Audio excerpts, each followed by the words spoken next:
Hello and welcome back to the Cracking Fang YouTube channel. Today we have a special treat. One of my clients for mock interviews was kind enough to allow their mock to be recorded and uploaded to the channel to help the community. Thank you so much for doing this, and I'm sure everyone will appreciate it. Just as a reminder, you can book a one-to-one mock with me by going to our Discord community and reaching out there. The price is lower than any of the other mock interview services at the moment, and I do my best to prepare you guys for your upcoming meta interviews. Without further ado, let's dive in. All right, so I will give you the first question. So let me paste that in for you and we can begin. Great. Oops, okay. Okay, there we go. Okay. So you're given two strings, input and order.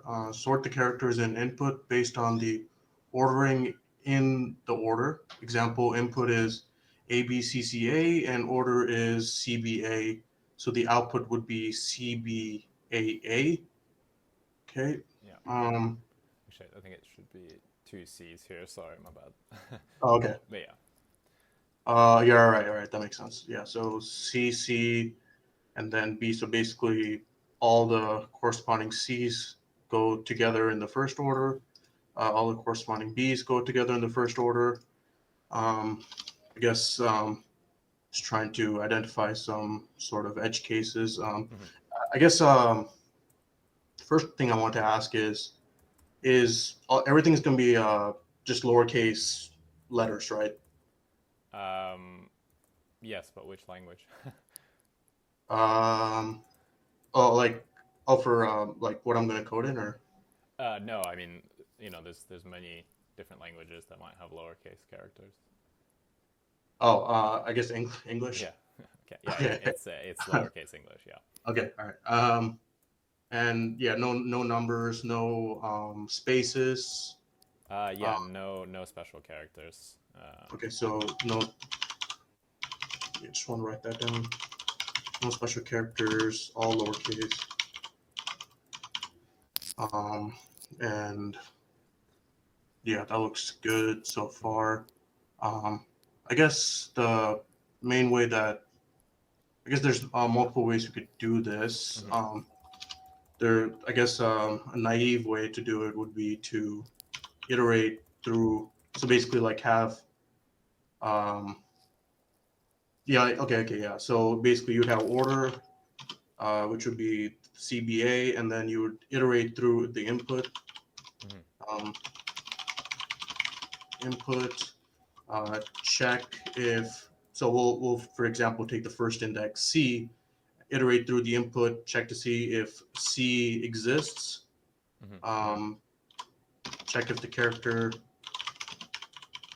exists, and then we can append that into the string.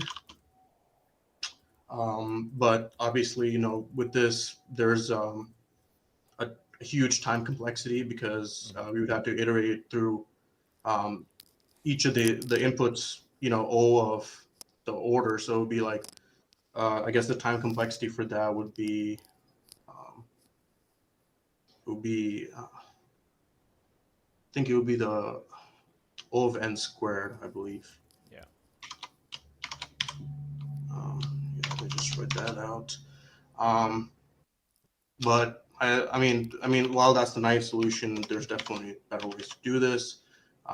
We can just use it um, by just using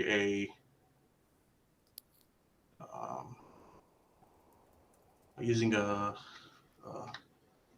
CBA, ABCCA, output BCC, BAA. Uh, okay. Yeah. So we could do. I guess you can use a hash map Mhm. for this. Use a hash map. Um, iterate through um, the input Mhm. first, Yeah. then get the total number of characters for each letter, um, Mhm. charge for each letter, and then check, and then iterate through Mhm. the order,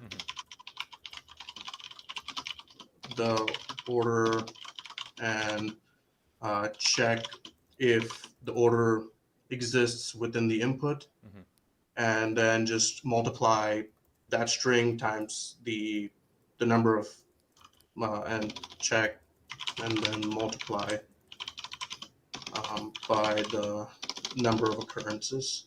Well, that's in the hash map. Yeah. If you were to go with the second approach, what would be the kind of time and space complexity? So it would be basically whatever the input size is. Mm-hmm. So it would be, I believe it would be O of n for that. Mm-hmm. I think. Yes. Yeah. Um, yeah, I think this would be, well, the time complexity would be O of n, and then space complexity would also be just the size of n. If worst case, if there's no occurring, if there's no reoccurring characters. Um, Yeah, that sounds good. Can we code this up? yep. Yep. Okay, so I guess we would start off with, so we're given, so is def is present, I'll just say that. And then we would give the input, and then we would get the order, and both of those are strings. So we would get a hash map or a hash table, and we can just input it as that. And for char in input, and then we can say if char in hash table. So basically that checks to see if the character already is in the hash table. Then we would just say hash table char is equal to hash table dot get. So the get. So I'm assuming we can use some of the dictionary functions to. Yeah, that's totally fine. Okay. So then we would say hash table dot get char. So basically anything that exists, if the char exists, 0, and then +1. I actually think we don't even need this action now that I think about it, because we can just the get basically basically will check for us if it exists, and if it doesn't, then it'll just return 0, Yep. and we'll just get the 1 from there. So this would be a O of n time complexity. After that, we then go to the let me just check for char and input. Yeah, everything looks good there. So after that, we'll go into the order. So for char and order, so now we're going to be checking to see if any characters in the input exist, or any characters of the order exist in the input, and then sort them accordingly based on that. Yep. So for char in order, then we'll check if char in hash table. Then we'll say, okay, and then we need to, we need to also have a result array. I believe, yeah, result array, and then we'll join the result array together at the end into a string. So if char is in hash table, then we say result dot append result dot append hash table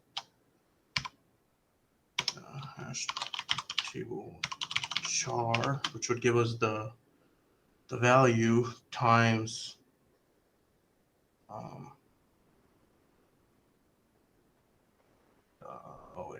we need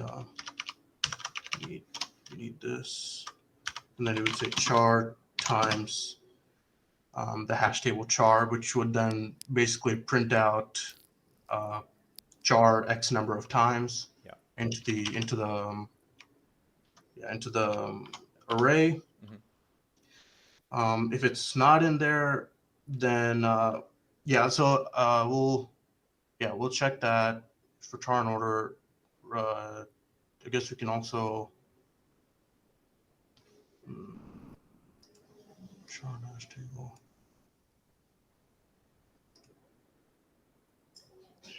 Okay. We'll keep it like that.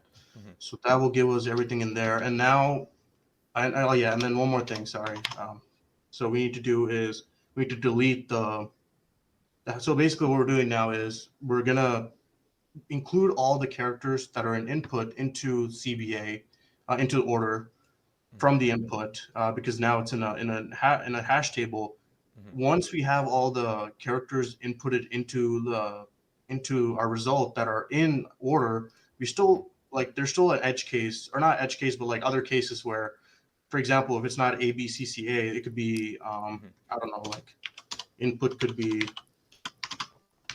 let's just say the order is the same and it's A B C D E F or something like that, and we would have CBA, and then all of these are remaining. So we basically have all these in the hash map, remove all of these, and then we would have these remaining, and then we would just add these at the end to our hash table. And I'm assuming the order doesn't matter for how we input those in. I'm just going to input them the way they came in Yeah, that's fine. through input.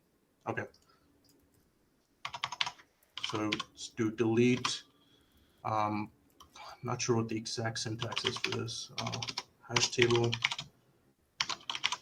Hash table. I think it would be char. Uh,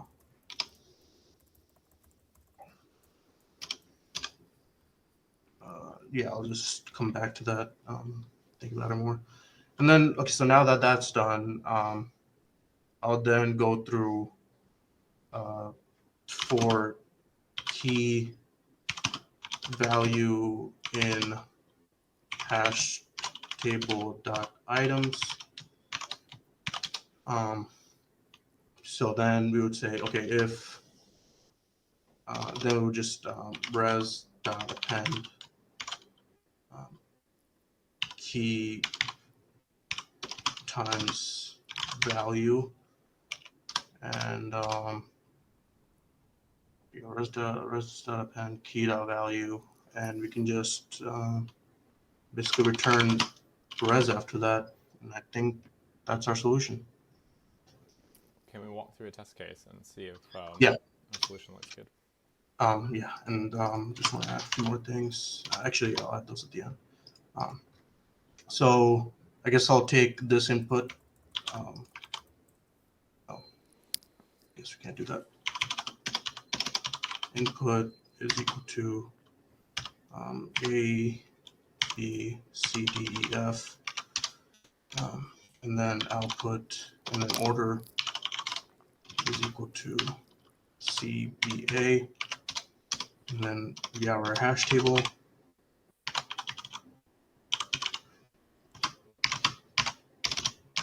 And then our result. Okay, so first the hash table gets instantiated, the res gets made, and then we go iterate through the char in input. So char would be equal to, in this case would be A, and hash table. So then we reference hash table char. Since it doesn't exist, it would return 0 here. But then since we have one character of that, it would do A is 1. And then after that, we would go to, and I guess we can make this a bit more interesting, add a few more characters here. Mm-hmm. So then we would then go to B. So B, again, same thing, hash table, we would do char, and then we would get whatever's, if it exists. If it doesn't exist, we get 0. We do +1 again. So then B would be, we would get char B, which would then be 1. After that, we then have another B again, and we we would say, okay, this char is B. Again, since this does exist in the hash table already, you would get the value of char, which would be 1 here, and we would do 1 plus 1, 2. And then after that, we would say, okay, now we're going to C, and then C would, again, we would go through this. Since C doesn't exist, we would then instantiate it as 1. From there, we would do D. Yeah, I'm pre-filling this, but yeah, char will be D. We would then go here again. Since D doesn't exist, it would be 1 once again. And we would go to E, do the same thing again. Since that doesn't exist, it would be 1. And then F, since that doesn't exist either, that would be now 1 as well. Now, once you go here, we would go for char in order. So we would now be iterating through all the items in order. So the first one will be C, and if char is in the hash table. So now one of the unique things about hash table is that we can reference this with O1 time complexity. And so we can say, okay, if C exists in the hash table, we can then reference the value of the hash table of C, which in this case is 1, and then we can append that to the char. We can multiply by C, which will then give us the total number of C strings that are present in our input variable. So we will just append that. It will be C. And oh yeah, I guess I found out one of the problems actually is with this is that when we do this, we would actually have C like so, which means that we need to actually, I forgot, I mentioned this, but I didn't do it, but it would just be .join res. So basically that actually converts it to a string, and we get our output. So again, back to what I was saying here. So we have C is done, and then we delete it from the char from hash table. So we would delete C. Again, I'm not sure if this is the correct syntax or not. Hopefully it is. But after that, we go to B. So now char is B. And now B exists in the hash table 2 times. So we would get 2 here as our value times B, which would then return B like so. Once we do that, we then go to, we delete B, and we go to A.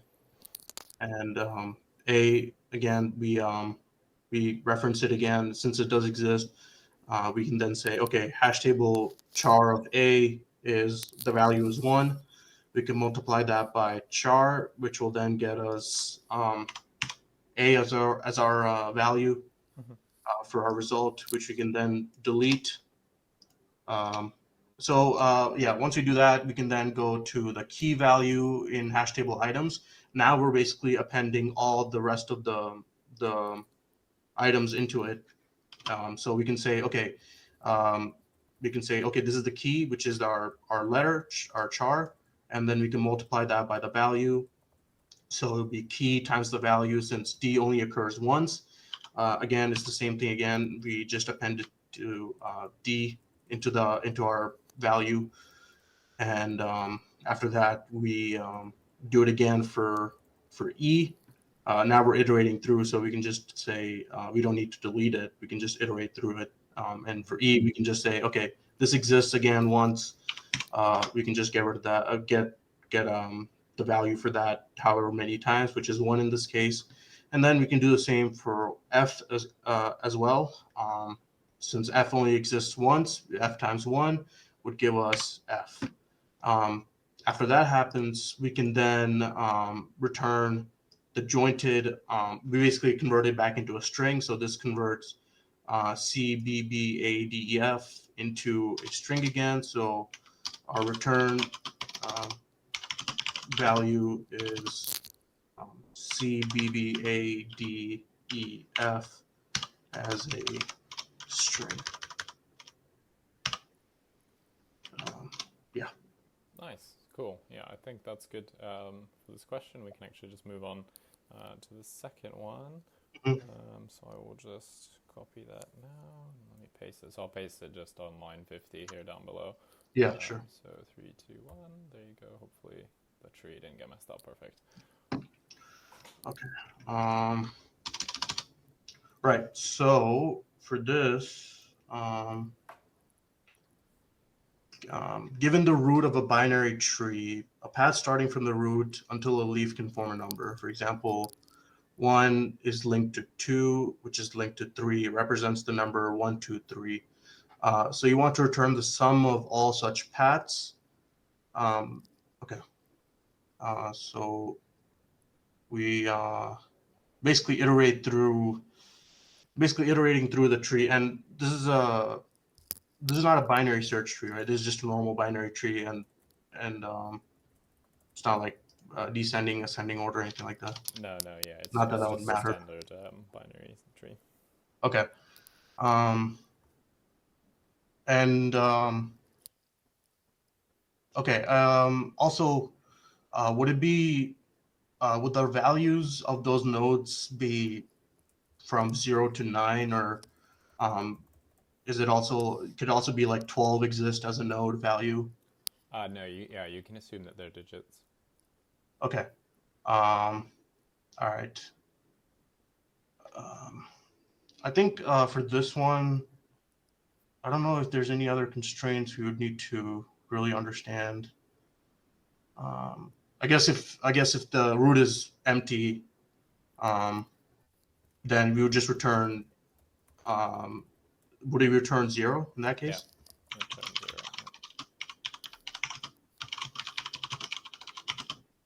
0. Okay.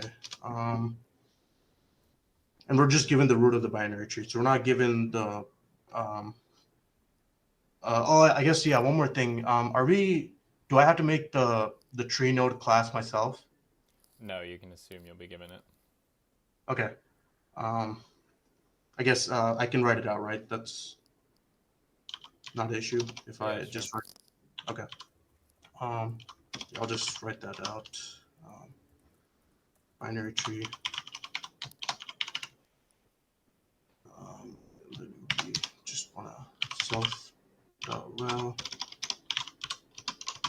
is equal to val self dot right is equal to right self dot left is equal to left, and we're not can't traverse to a parent. We're only going down. Okay, so I guess I'm not really sure if there's a brute force for this. I really only know like when we had to do these kind of problems, either like doing BFS or DFS. I think for this mainly DFS is our best solution, just because we want to figure out, okay, if it's from the root and we're going down, we want 1, 2, and 3, or 1, 3, and 7. And I'm assuming we're returning the sum. So in this case, it would be 1, 2, 3 plus 1, 3, 7. Yeah. Which would then give us.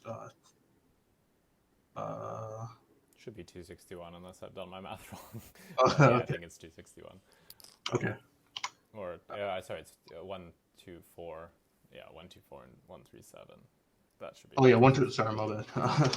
1, 2, 4, 1, 3, 7, and yeah, that should give us that. Okay. Yeah. So I'll just. I guess for this, I'll just iterate through the tree by node using DFS. So by using DFS, I'll be going all the way to the left, 1, 2, 4, and then going up, and then 1, 3, 7, and basically collecting the digits as I go down. And basically my I guess my trigger case, I guess you can say, as I go down. Yeah, as I go down, the trigger case would be, okay, if I reach I'll go down to from 1, I'll go down to 2, from 2 I'll go down to 4.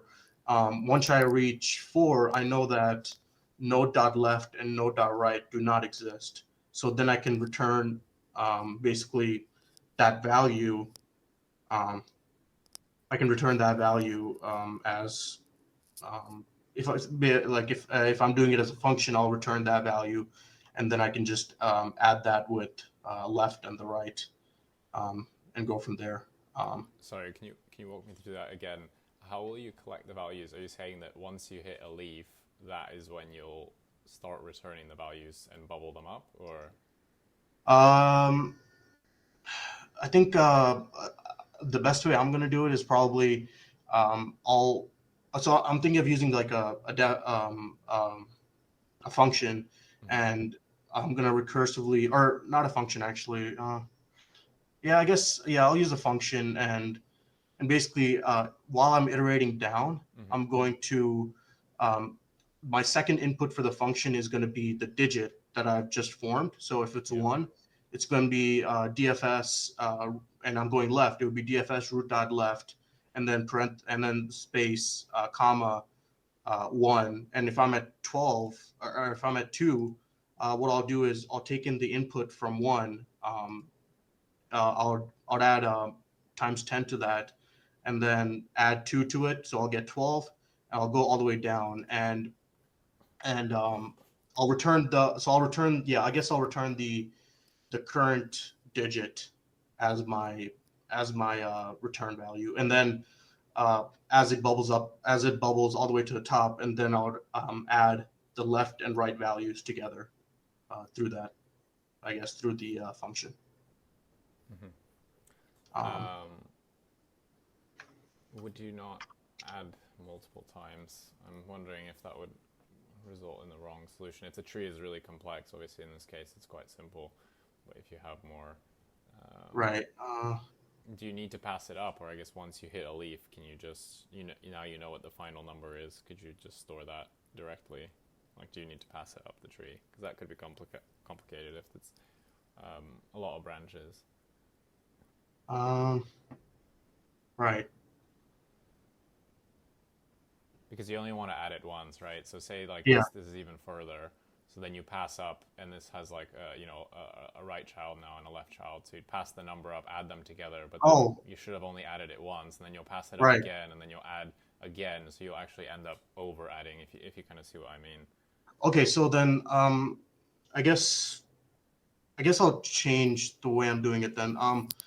Um, I guess it doesn't matter if it's a queue or a recursive function, but Mm-hmm. what I could do is I could have a non-local function.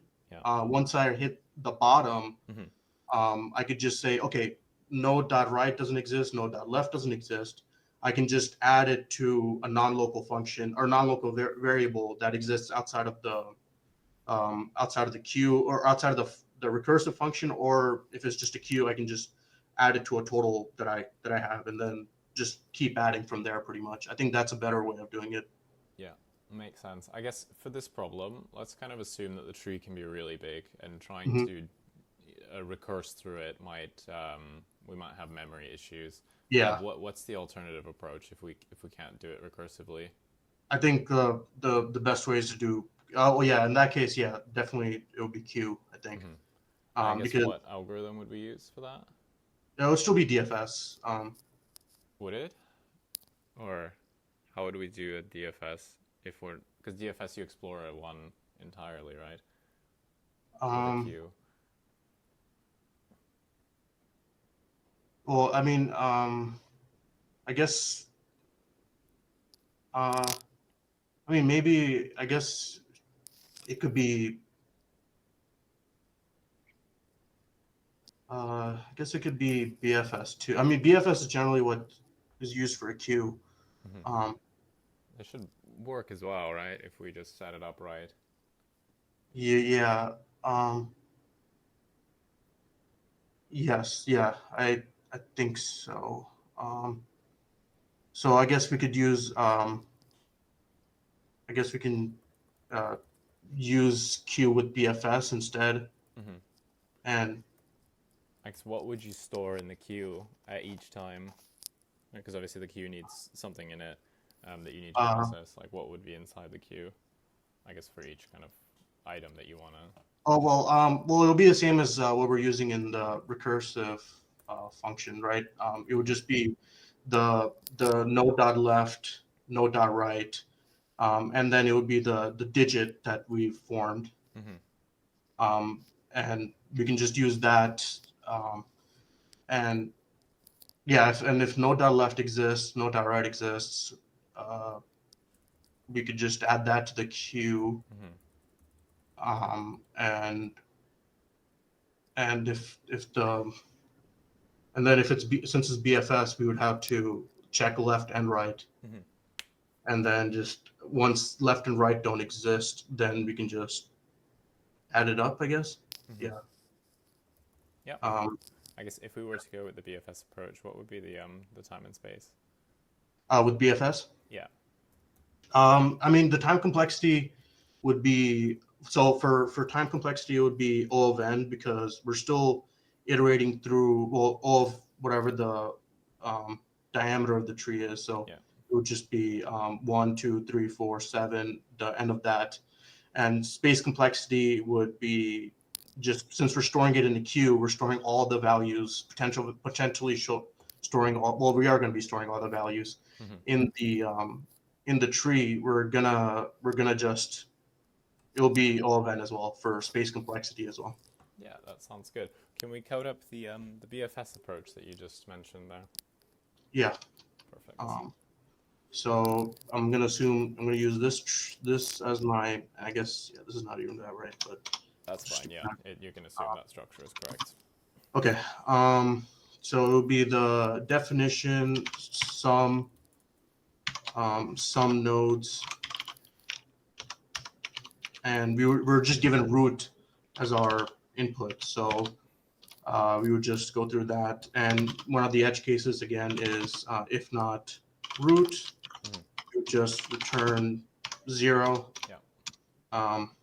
And then after that, we would say we would initialize our total variable where we're going to keep track of our running sum, our running total. So that would be our total. And this is where things get interesting. So we have to use a queue for this, and we can just use. I'm assuming we can use the dequeue function. Do I have to import it Yeah. or anything? Yeah. You don't have to import it. Just, Okay. So we use dequeue, and then we can.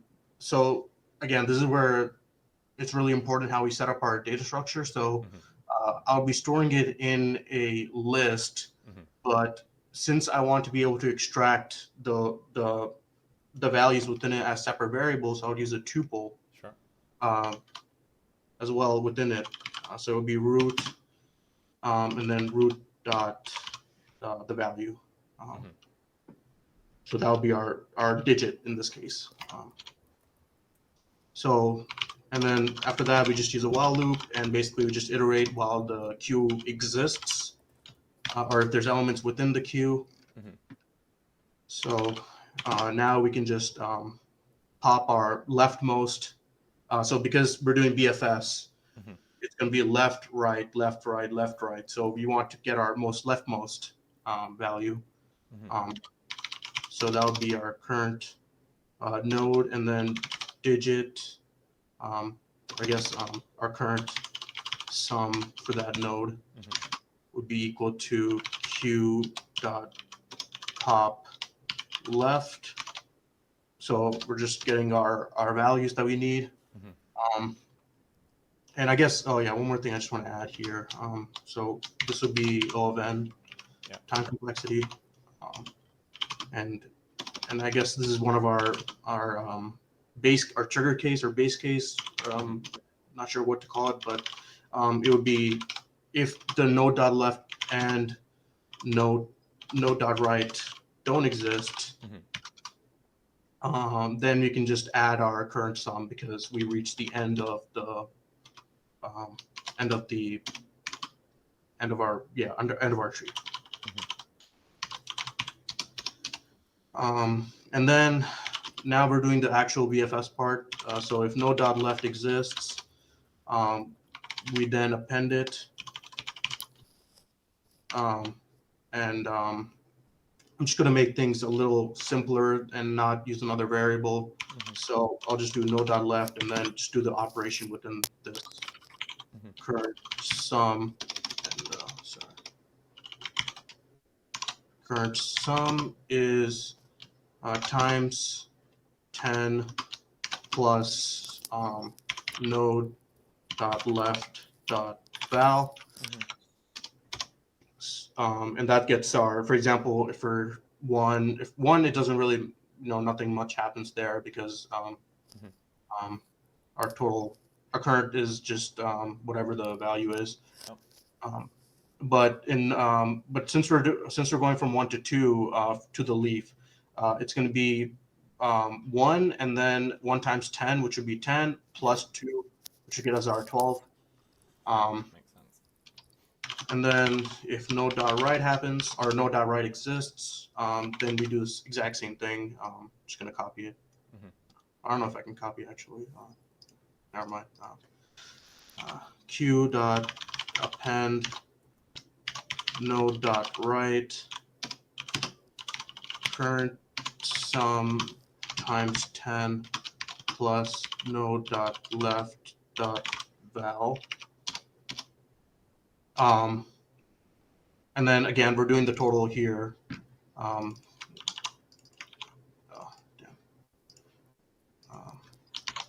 Total sum, and then we can just return total sum. And again, as I said before, the time and space complexity is O of n. Since we're storing everything in the queue, that would be time and the space complexity of O of n as well. Yep. And then we can just use a test case.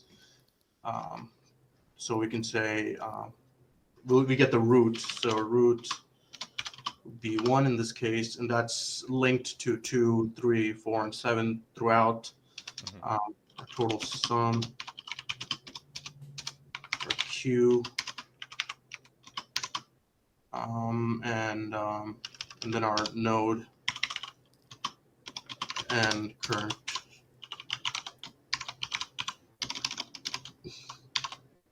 sum. So actually, let me do. Actually, no, that won't work. So. Well, I guess, yeah, okay, everything looks good. Okay. So you start off with Q. The Q would be set up like so with the tuple inside, and we'd get our root, which would be 1, and then the root val. So I'm not sure exactly how root shows up, but I think it's 1, and then the root val obviously is 1 as well here.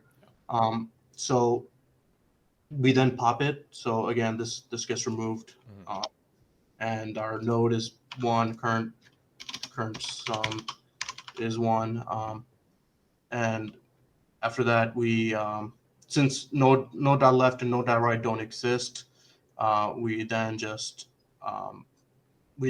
append back into the queue again, and we just do node.left, which should in this case would be 2. And then current sum times 10 plus node.left.val. So it would be 1 times 10 plus 2. So this would be 12 here. And then this is where the BFS part comes in. Now we iterate we go to the right leaf, and we say, okay, node.right exists, and we'll get our 3, it would be 3, and then we do the exact same function again, and it would just be 13 here. So now we iterate through again. Since this is the most important thing here, is we pop the left, so that basically gets this out, and this becomes 2, and this becomes 12. Again, gee, I'm really bad at typing. And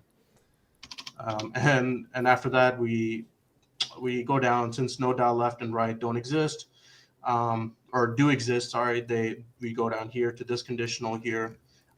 In this case, left exists and right doesn't. So we'll just append to the end um, our node dot left, which would in this case would be two, or not two, sorry, three. I think no, four.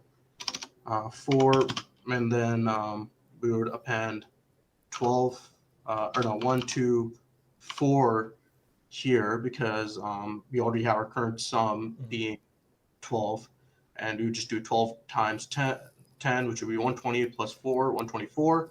So 4, 124, we continue, and we do the same here again. 3, this would be 13, and we check again. Okay, so we pop this and we check. Okay, node dot left doesn't exist here, so we don't need that. And then node dot right does, so we can just append that in. So again, I'm just going to use the same logic again. It will be 1, 3, 7. And so now we're at the bottom, and now we can just iterate through again. So we would have 4, and then we would have 1, 2, 1, 2, 4 as our current sum. And then we plus equal, because node dot left and node dot right don't exist anymore. Our sum would be 124. So that's our first end that we got. And again, sorry, this gets popped. Yeah. And since node dot left and node dot right don't exist, we then go back into the queue again, and we can just pull this stuff out. 3, and then actually 137, and then we just add that to that, which would give us our value here, which would be 261, and that should be our total sum. And then we return the total sum, so that's our answer there. Cool, perfect. Yeah, I think we're basically on time, so very nice. Well done. Yep. That was very good. Yeah, thank you. Cool. Yeah, I guess we can just go to the feedback section. Obviously, the questions are done, and I can kind of go to the top. So I'll kind of go back to the first one. So the first thing you did there, which was really good, was you asked me about the edge cases. So that was great. You know, is everything lowercase English? Do we have any special characters? That's very good. I think for this question, typically you want to ask at least 2 clarifying questions. I think there was one thing that you kind of missed in the edge case, which is what happens when there's a character in the input that's not in the order. You kind of handled this, but obviously I know that you've seen this question before, at least you practiced it, and you were kind of assuming it, which I guess we want to fall out. We don't want to fall into that trap. Right. Because then the interviewer might be like, oh, okay, like, is this guy cheating? Is this guy copying somewhere? Right? It's like you want to kind of say all this stuff up front because I guess it's a kind of core part of the problem. And again, I purposely gave you this test case because it doesn't have that case, and I want you to think of it on your own. So I guess for something like that, and in general, test cases like this, which would potentially break the problem, we ideally can say it up front. I don't think it's enough to cost you the interview, and it definitely wouldn't. I wouldn't mark that because you kind of handled it kind of midway through. I didn't really have to prompt you. I think if you had written the code and then I was like, okay, well, what if you add DEF to the end? And then you'd have to update your code, but you kind of did it through, so that's fine. But I guess for something like that, where it can potentially be like a big issue, just ideally we do that up front. But again, it's more of like a minor nit than anything kind of game breaking. Right. So after that, yeah, you talked about the multiple approaches. Obviously, the naive approach, where you can just look up each character and then add it however many times you find it. Yeah, you correctly said that's big O of n squared. And then you talked about the actual solution you want to go through, which of course is, or go over the inputs, store the character frequencies, then basically build the string. You gave the correct time and space complexity. And then what else? Let's see. So, otherwise, you also had that little bug about returning the result as a list and not a string, but you were actually able to catch that on your own, so that's great. I didn't have to kind of point that out to you. And then, yeah, the code looked good. I mean, it was clean, easy to read, well organized. You know, you have that like logically spaced of each kind of like step through the algorithm. You know, it's fine. The variable names are, you know, acceptable. You know, they're not like one character variable names as some people do. You know, even better that you were kind of talking about kind of the time complexity of certain operations. So that was good. So yeah, overall the code was clean. It was quite well organized. Again, you caught your own bug during coding, so that was really good. So on that one, that was fine. I think the time was also good. I was kind of looking at the clock, and I think we finished at around, I think, 18 or 19 minutes, which is good. So that's fine there. I think maybe if you wanted to kind of save time, you can probably avoid kind of writing all of this out. I think if it helps you to kind of write that out, to have those steps, you can, but maybe just don't be as verbose as this, just because it will kind of cut into the time. And I'll kind of touch on this in question number 2. So yeah, I mean, it's totally fine to write out the steps you're going to take, and sometimes it's useful to have that kind of mental model of how the algorithm should work. But yeah, you don't have to write out this much, because it ends up kind of taking up time. And, you know, in the real interview, you don't want to waste any time that you don't need to, in case, you know, maybe you get a question you've never seen before, or it's a variant that is more difficult, and, you know, that extra time would have been precious. So otherwise, question 1, really good, solid throughout everything. You know, communication was great, verification was great. You know, you scoped out the problem well, and the code was clean, good, and basically it was bug-free. So yeah, full marks on question number 1, so well done there. Then we moved to question number 2.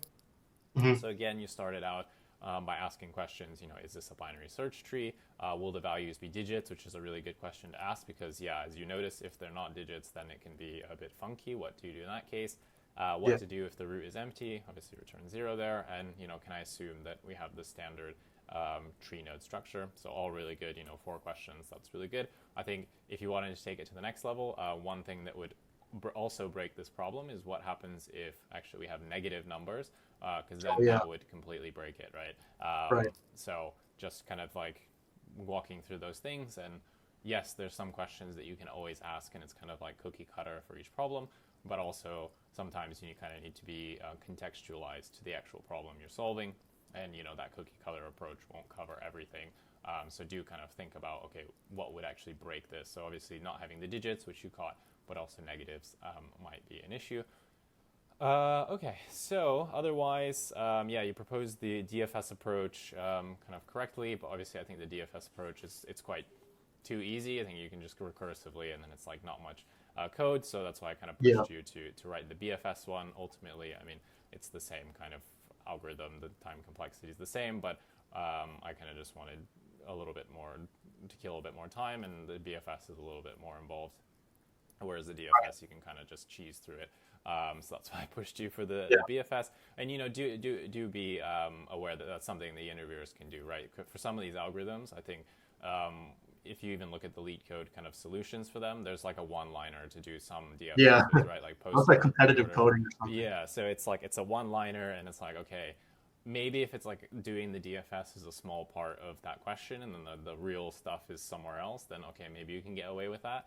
But typically, it's a bit too cheesy. So being able to do it both iteratively and recursively, and that implies outside of just tree questions. So do know that the interviewer can kind of switch it up, especially if the recursive is too easy. They can say, okay, no, I don't want you to do an in-order traversal recursively. I want you to do it iteratively, because it's actually much harder with the stack. So yeah, that's good. You were able to handle that kind of change. You were able to explain, you know, how the algorithm would work.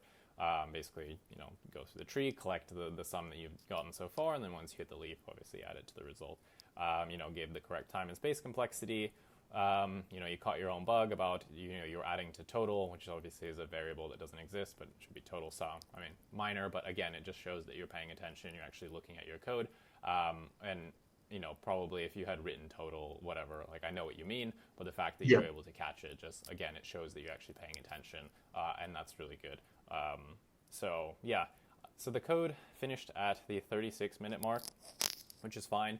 I think we finished the verification at about almost like 42 minutes. So I would say, obviously this is a bit on the slower end, in the sense that in this mock, obviously, I let it run 5 minutes extra just because, it's not a real interview. I want to give you the time just so I can get as much signal from you to help you as much as possible. But on the interview day, you only have 40 minutes because obviously you're going to come in and, I hope that you're there on time and I hope that your coder pad is open and whatnot. You'd be surprised at how many candidates, show up like 1 or 2 minutes late. They're not even in the coder pad. And then by the time they select their language and, I give them the whole spiel of how the interview is going to go. They've wasted like 3 minutes, and 3 minutes can be the difference between finishing and not finishing, and that could be like higher or no higher.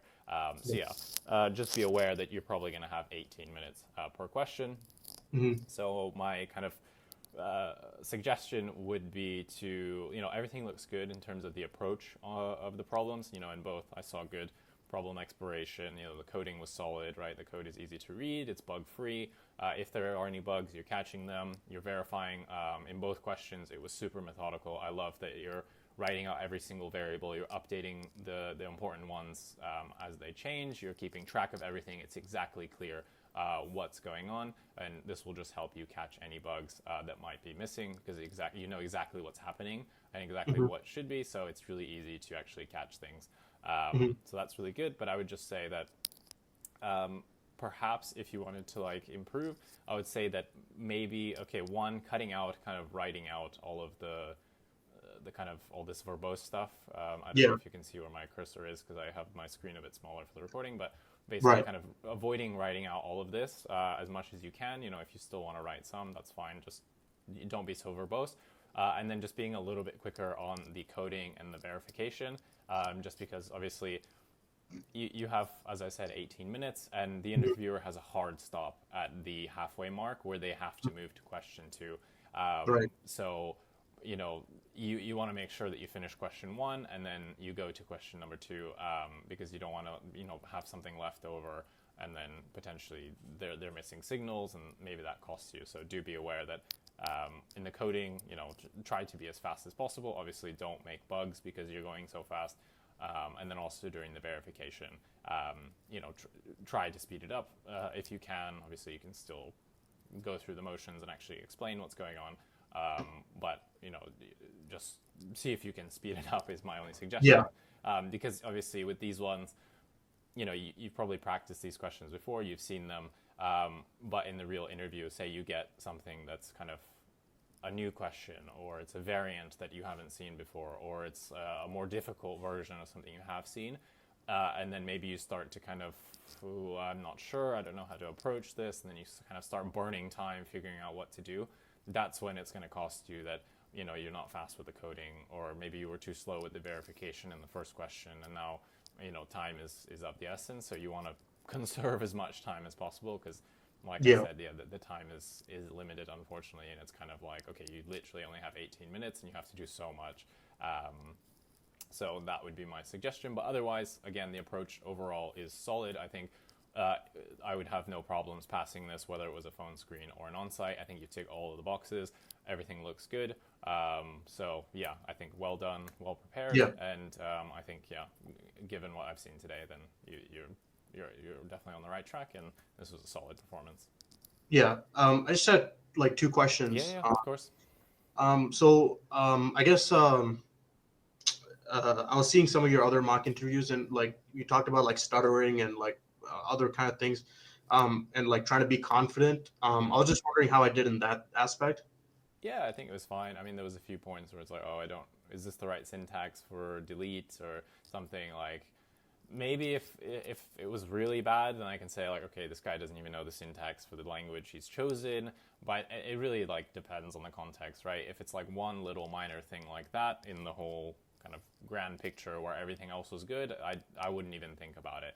But if you were like struggling to even think through a solution, to propose one, and then through the coding you were like, I don't remember how to do this, and you're kind of like, overall just not very confident and not able to kind of show proficiency, then okay, that's when I'm going to notice.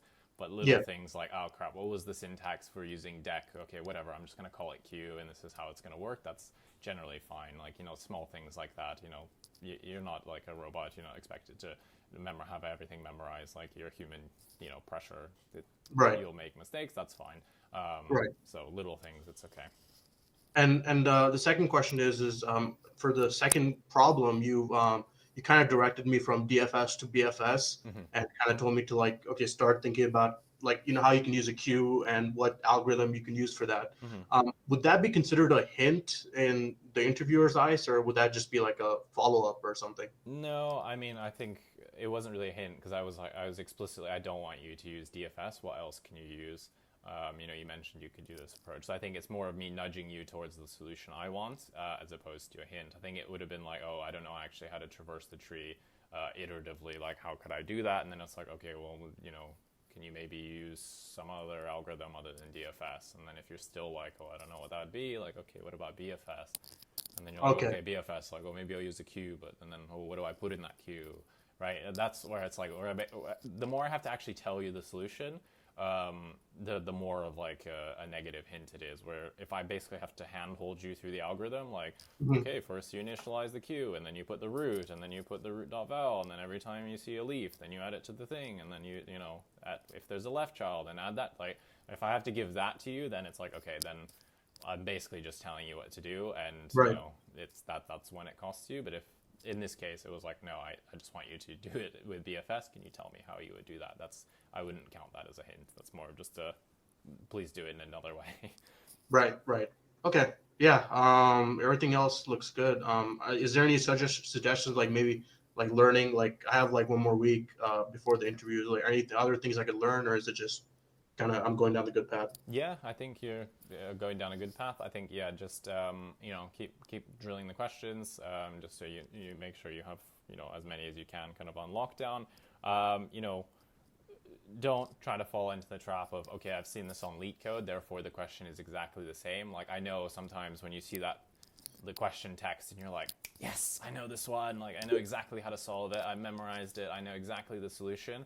But just do slow down. Just because you know it, just because you've solved it 100 times before, like you can still make mistakes. You can still kind of miss those things. So just take it methodically. Still go through everything. Explain it well. Make sure you explore the problem.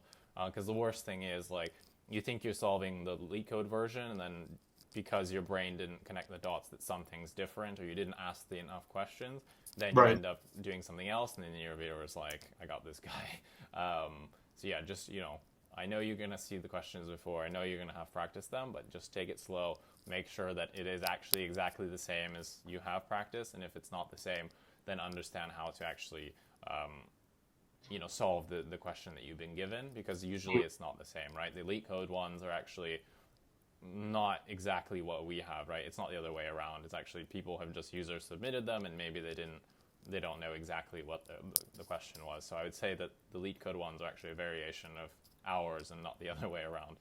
So that's why people see like, oh, I got asked a variant. Well, it's like, no, actually that was the question that LeetCode is based off of. But obviously, probably the guy didn't screenshot it, or they don't know everything. So that's why people think it's different. Well, actually it's the other way around. Is LeetCode is just using user submitted things, but maybe there's some bit of it that they didn't catch, and that's why it's a little bit different. Or they've just structured it in a way that kind of makes it easier for the LeetCode kind of environment, and other questions that they have.